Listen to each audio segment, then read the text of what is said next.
कक्षा 12वीं गणित देख रहे हैं। भाग 2 एनसीईआरटी की बुक है ये।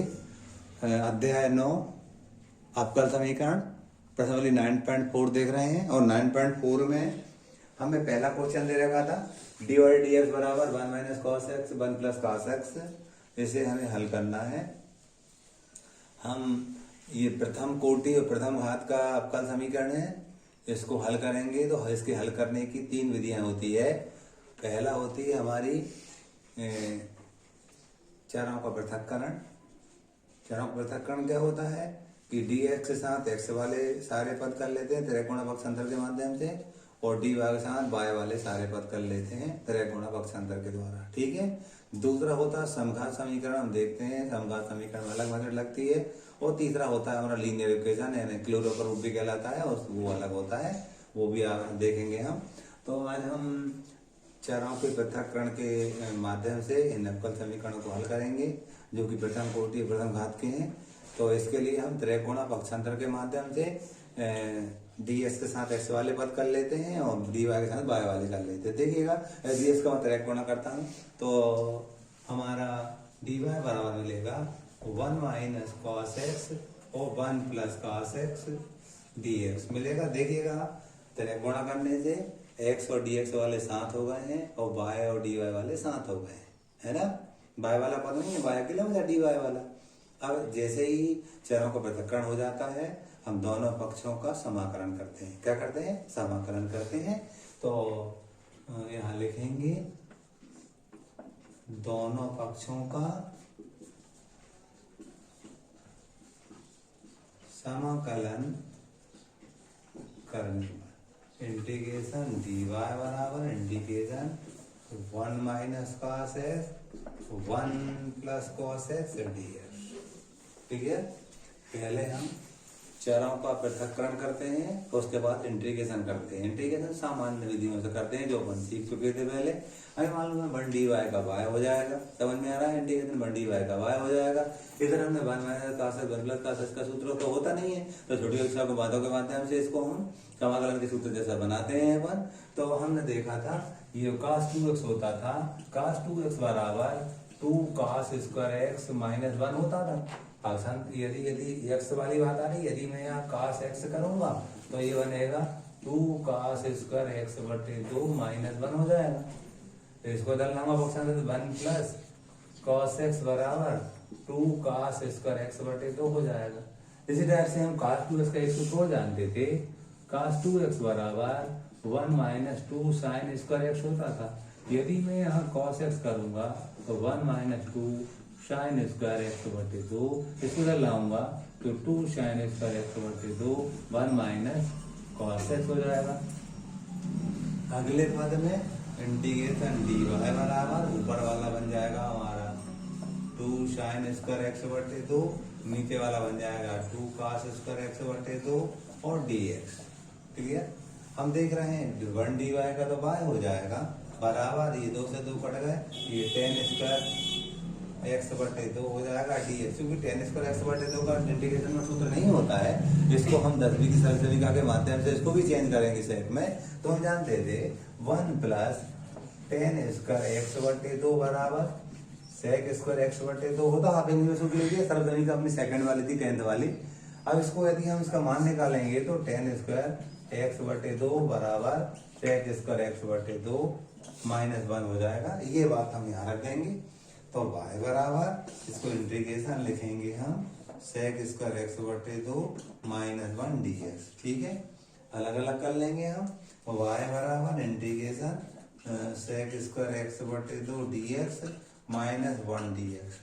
आगे करेंगे तो इसका हो जाएगा हमारा 10 एक्स बटे 2 और 1 बटे 2 बटे में 2 ऊपर चला जाएगा हमारा, और माइनस 1 डी एक्स का एक्स हो जाएगा और धन सी लिखेंगे। इस प्रकार से दिए हुए अवकल समीकरण का ये हमारा व्यापक हल होगा। ठीक है। ये चरों की पृथक्करण विधि सीख रहे हैं अपन आज। क्वेश्चन नंबर 2 है हमारा। इस अवकल समीकरण का व्यापक हल ज्ञात करना है। जब भी हमें अवकल समीकरणों को व्यापक हल ज्ञात करने होते हैं तो हम देखते हैं कौन सी विधि लग रही है। तो हम देख रहे हैं चरों को पृथक्करण से हल होते देख रहा है। जरा पृथक करते मतलब हम dy के साथ y वाले पद लिख देंगे और ds के साथ x वाले पद लिख देंगे छोटी कक्षा की बातों के माध्यम से।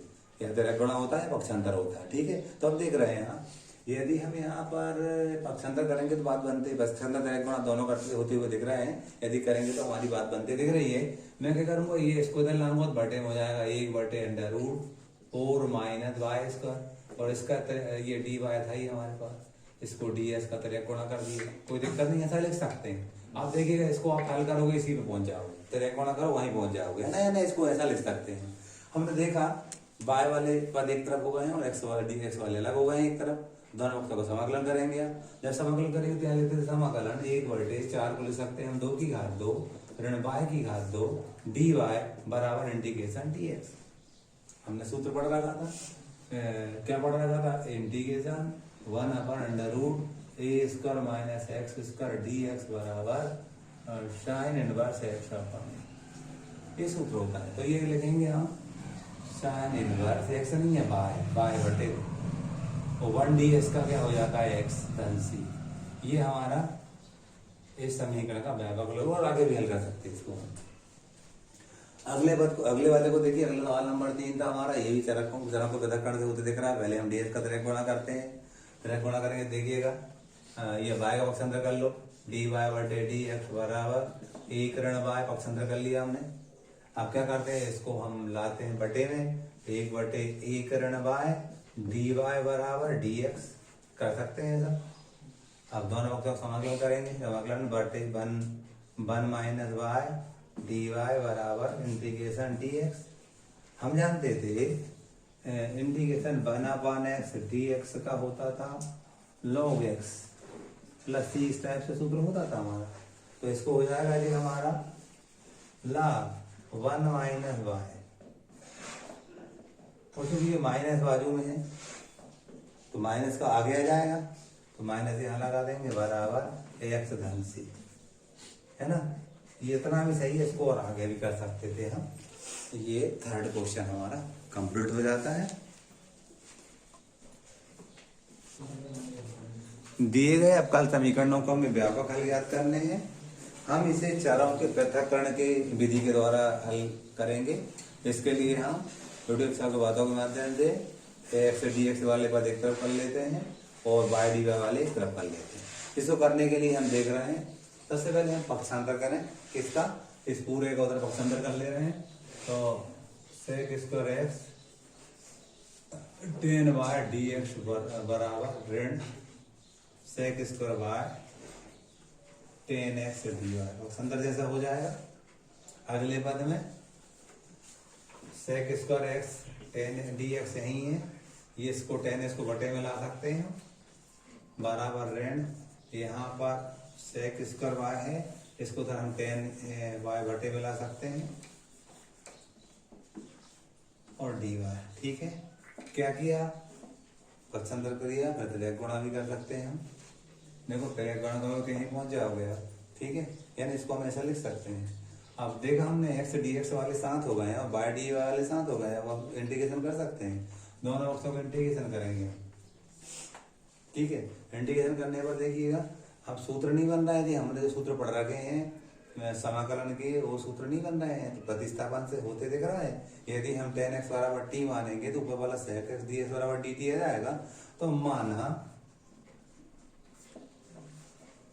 tan x बराबर ये कुछ भी मान सकते हैं, तो ये हो जाएगा हमारा sec स्क्वायर x dx बराबर d। जैसे ही मानते अवकलन करना पड़ता है, tan का sec स्क्वायर x, इसका dx, a का dx। अब यहाँ करेंगे हम तो 1/a dA बराबर, इसको मान ले रहे हैं b, कैसे, tan y बराबर b, कुछ भी मान सकते हैं। तो ये हो जाएगा हमारा sec स्क्वायर y dy बराबर db माइनस 1/b dv, ये हो गया। इंटीग्रेशन करेंगे तो ये हो जाएगा log a, सही है, ये हो जाएगा माइनस log b, इसको log c मान लो मन से, कांस्टेंट को भी मान से प्लस c लगता है, उसको log c भी लिख सकते हैं, क्योंकि सब लाग में आ रहा है, लाग लिख सकते हैं, कांस्टेंट है कुछ भी मान सकते हैं उसको, प्लस सी लिखोगे तब भी सही है।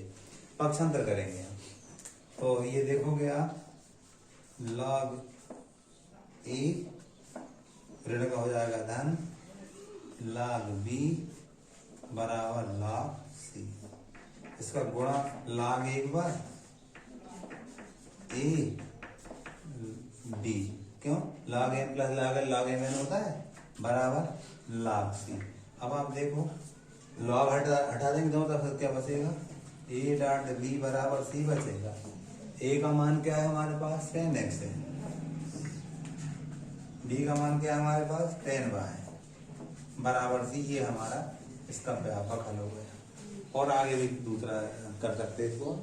देखिएगा 5वां क्वेश्चन देखेंगे आप, पक्षांतर से इसको सही करते पहले हम e की घात x प्लस e की घात माइनस x dy बराबर, इसको धर लेगा धन का e की पावर x e की पावर माइनस x dx। सही है, ऐसा लिख सकते हैं। और पक्षांतर करेंगे हम तो dy बराबर e की पावर x e की पावर माइनस x बटे e की पावर x e की पावर माइनस x और dx का अब समाकलन करेंगे हम। y dy का 1 dy का y हो जाता है, इधर वाले को मान ले रहे हैं, फिर करेंगे हम मान e की पावर x e की पावर माइनस x बराबर t, तो e की पावर x e की पावर माइनस एक्स माइनस यहाँ आ जाएगा, x का हो जाएगा dx बराबर dt।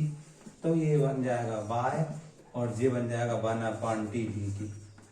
तो y बराबर ये हो गया log t plus c, y बराबर log और t का मान क्या था हमारे पास e की पावर x प्लस e की पावर माइनस x धन c। इस टाइप से दिए हुए आपका समीकरण का व्यापक हल हो गया। क्वेश्चन नंबर 5 भी हमारा कंप्लीट होता है। क्वेश्चन नंबर 6, हमें इसका व्यापक हल ज्ञात करना है। व्यापक हल ज्ञात करने के लिए आप देखिए, इससे पहले हम त्रिक गुणा कर रहे हैं, फिर पक्षांतर करेंगे। ds का त्रिक गुणा कर रहे हैं, हम जानते हैं ये चारों को पृथक्करण से होते दिख रहा है हमें। चारों पृथक्करण मतलब x dx वाले एक साथ और y dy वाले एक साथ जुटियों माध्यम से बना लेंगे और इंटीग्रेशन करेंगे, और जो सामान्य सूत्र होते हैं उनके माध्यम से हम इसको हल कर लेंगे। तो dy बराबर 1 धन x की घात 2 1 धन y की घात 2 dx, ऐसा लिख सकते हैं त्रिक गुणा से। अगले पद में dy बटे 1 धन y की घात 2 पक्षांतर किया था, और ये क्या है 1 धन x की घात 2 dx। देखा हमने x dx साथ होगा, y dy साथ होगा। अब इंटीग्रेशन कर देंगे, इंटीग्रेशन कर दिया हमने। अलग अलग कर सकते हैं इसको, 1 बटे 1 धन y की घात 2 लिख दिया dy, इसको 1 dx लिख दिया और इसको s की घात 2 dx लिख दिया। ये सूत्र जानते हैं, tan इनवर्स y हो जाएगा। इसको हमने लिख दिया tan इनवर्स y 1 dx का x, इसका s की घात 3 बटे 3 धन c। समाकलन का पहला सूत्र लगा 1 dx x होता है, s की घात 2 धन 1 बटे 2 धन 1 का, तो 3 बटे 3 होगा। ठीक है, इस तरह से दिए हुए अवकल समीकरण का ये व्यापक हल हो गया। सेवंत देखते हैं, सेवंत वाले को करने के लिए पक्षांतर करते हैं पहले हम। y log y dx बराबर माइनस एक्स dy, माइनस का प्लस बन जाएगा, पक्षांतर करेंगे तो प्लस बन जाएगा। अब क्या करेंगे 1 बटे एक्स dx पक्षांतर करके ला रहे हैं इसको इधर, ये गुणा करा भाग करेगा। ऐसे 1 बटे y log y dy, ये गुणा करा रहेगा तो बटे में चला जाएगा। देखा x dx साथ हो गए हैं, y dy साथ हो गए हैं, तो इनको इंटीग्रेट कर सकते हैं। इंटीग्रेशन कर दिया हमने। इस तरफ राइट हैंड में मानने पर बात बनते दिख रही है, माना log y बराबर t, तो इसका 1 बटे y dy बराबर dt। हम जानते थे इसका तो हो जाएगा log x समान, इसका log x हो जाएगा समाकलन, और इसको बनाएंगे तो इंटीग्रेशन 1/t dt। क्यों dy बटे समथिंग, dy बटे y बराबर का dt होता तो अपने ये लिख दिया dt, और जो log y को हमने t बना तो 1 बटे t dt। अगले पद में इसको करेंगे हम log x बराबर log t। धन चाहो तो यहाँ log c मान लो, सब log में आया log मान लिया हमने, प्लस c लिख दोगे तो भी सही है। ठीक है, अब अगले पद में log x minus log c बराबर log c। इसको हम जानते हैं बटे log m minus log m बटे n होता है। इसको लिखेंगे log एक बार mod ऑफ x बटे mod ऑफ t बराबर log c। अगले पद में t का मान लौटा देंगे, हम log हटा दे रहे हैं पहले, तो x बटे t बचा बराबर c। और हम कहते हैं x यही है, t का मान क्या था हमारे पास log y बराबर c। ठीक है, इतना सही है, इसको हम आगे भी कर सकते हैं, इतना भी चाहिए। ठीक है, सवाल नंबर 8, इसका हमें व्यापक हल ज्ञात करना है। व्यापक हल ज्ञात करने के लिए पक्षांतर त्रिक गुणा या छोटे अक्षर वादक माध्यम से x dx एक तरफ करेंगे, y dy एक तरफ करेंगे। तो देखिएगा हम त्रिक गुणा कर रहे हैं ds का पहले, तो क्या मिलेगा, 5 में सवाल में s की घात 5 dy बराबर माइनस y की घात 5 dx ऐसा मिलेगा। फिर आगे करेंगे हम, तो dy बटे y की घात 5 बराबर dx बटे s की घात 5। ये ऋण तो भाई ऋण यहाँ था, देखा हमने अलग अलग होगा, इंटीग्रेशन कर देंगे। इंटीग्रेशन y की घात ऋण 5 dy ऋण इंटीग्रेशन s की घात ऋण 5 dx। इस करेंगे तो y की घात ऋण 5 धन 1 बटे ऋण 5 धन 1 बराबर ऋण s की घात ऋण 5 धन 1 बटे ऋण 5 धन 1 धन c। करेंगे तो ऋण 1 बटे 4, ये y की घात कितनी है ऋण 4, ऋण का धन बनेगा 1 बटे 4 s की घात ऋण 4 धन c। और आगे भी कर सकते हैं इसको, हम 4 का हम प्रत्येक पद में गुणा करते हैं, तो जे बनेगा 1 बटे y की घात 4 बन जाएगा ऋण का धन बराबर जे 1 बटे s की घात 4 और जे बन जाएगा हमारा 4c। मान लीजिए c बने हमारा, तो 4c1 को c मान सकते हैं हम, कांस्टेंट है, कुछ भी मान सकते थे, उतना भी चाहिए और ऐसा भी कर सकते थे हम। इसको लिखेंगे हम ऋण 1 बटे y की घात 4 बराबर 1 बटे s की घात 4 धन इस 4c1 को हमने c मान लिया। ये और भी आगे कर सकते हैं, इस दिए हुए अवकल समीकरण का व्यापक हल होगा। सवाल नंबर 9 भी देखेंगे इसी टाइप से। 9 था हमारा dy बटे dx बराबर tan इनवर्स x, dy बराबर tan inverse x dx। Integration कर देंगे क्योंकि अलग अलग होगा। हाई मानो साइन इनवर्स का इंटीग्रेशन नहीं मालूम है, हाईलाइट का यूज करते थे हम, ध्यान करो हाईलाइट हमने पढ़ रखा था, हाईलाइट पढ़ा था हमने। हाईलाइट मतलब हाई मानो साइन इनवर्स का हमें समाकलन नहीं मालूम है। आई यानी हम इनवर्स फंक्शन को पहला मान दे, तो ये पहले मान लिया क्योंकि इनवर्स फलन लिया है ना, और दूसरा नहीं हमारे पास तो वन छिपा रहता है यहाँ, ये इसको दूसरा मान लिया हम, खंडित से समाकलन का सूत्र लगा के इसको हल कर लेंगे। ठीक है, जो हमने छोटी कक्षा अभी पिछले पीरियड में पढ़ रखा है, इसको पिछले अध्याय में भी था शायद, हाँ अध्याय 7 में था। तो इसका हो जाएगा बाय पहला फलन दूसरे का समाकलन माइनस समाकलन पहले का अवकलन दूसरे का समाकलन का होल फंक्शन y बराबर साइन इनवर्स x 1ds का x होता है सॉरी माइनस इसका बराबर रूट 1 ऋण s की घात 2 1ds का x dx। इसको करेंगे हम, मानेंगे इसको, माना 1 ऋण s की घात 2 बराबर t हो जाएगा माइनस 2x dx बराबर dt, या x dx बराबर माइनस dt बटे 2।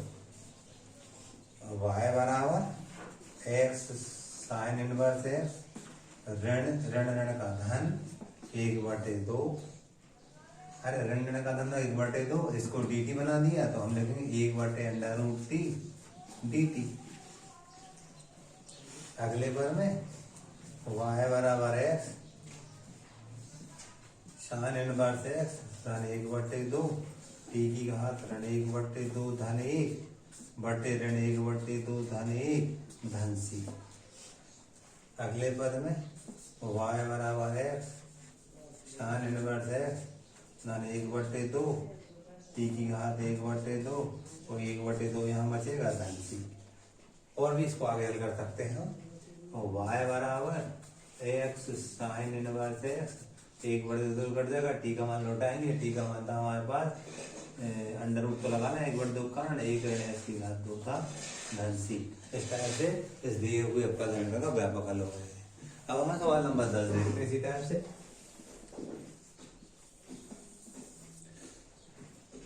देखिए पक्षांतर से कही करते हैं पहले e की घात x tan बाय dx बराबर 1 माइनस e की power x sec square by d by minus का आएगा, पक्षांतर की माइनस हो जाएगा।